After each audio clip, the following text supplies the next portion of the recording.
I'm Chris Riddell, and I have just illustrated Lewis Carroll's Alice's Adventures in Wonderland. And at the very beginning of the book, I wanted to draw a map of Wonderland so that I could get a sense of Alice's adventures and where geographically Alice moves through Wonderland. And so I drew this map at the beginning of this edition, and I'd just like to take you through the different points of Alice's journey as depicted in the Wonderland map. Now, up in the left-hand corner, you see just the tiled floor of the hall that Alice stumbles upon at the bottom of the rabbit hole that she's fallen into. She walks along this hall. It is full of doors. She looks through one of the doors.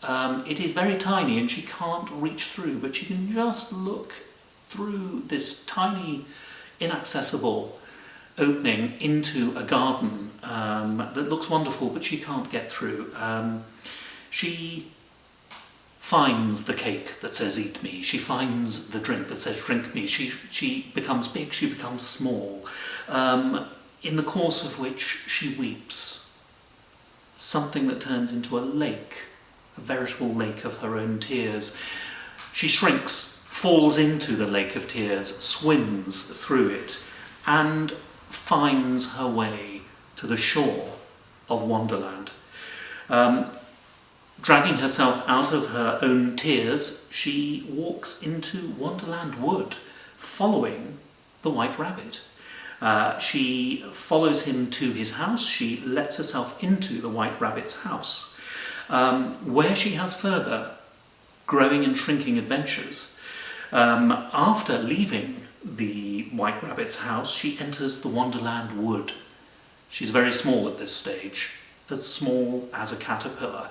That's when she encounters the caterpillar on his toadstool and acquires the little pieces of toadstool that will allow her to become big and small. She goes through the wood until she comes to the Duchess's house. She enters the Duchess's house, Pepper sneezing, Cheshire Cats, a baby that turns into a pig. Those are the adventures that then unfold. Leaving the Duchess's house, she makes her way further through the wood, coming across the Cheshire Cat again, who appears in the branches of a tree and directs her to either the Hatter's house or, in the opposite direction, the March Hare's house. Alice decides to go to the March Hare's house, where she finds the tea party in progress. After taking tea, she leaves under slightly sort of irritable sort of circumstances. She feels she's been mistreated. She leaves, wanders through the wood once more, and comes across a door in a tree. She opens the door, enters, and finds herself back in the hallway at the bottom of the rabbit hole. This time, though, armed with the pieces of toadstool from the caterpillar, she can make herself big and small, which means she can acquire the key to the very tiny door, shrink to the size that she can go through the tiny door, and thus enter the garden she saw all that time before. She enters the garden, finds the playing cards, painting the roses, encounters the Queen, takes part in the wonderful croquet game on the Queen of Hearts croquet lawn. From there, she travels with the Griffin to the Mock Turtle's rock, where she meets the Mock Turtle and listens to the quadrille that the Mock Turtle and the Griffin sing to her. Returning very swiftly with the Griffin, she then goes to the courthouse, and this is where the court scene plays out. The Knave of Hearts is on trial for stealing the Queen of Hearts tarts.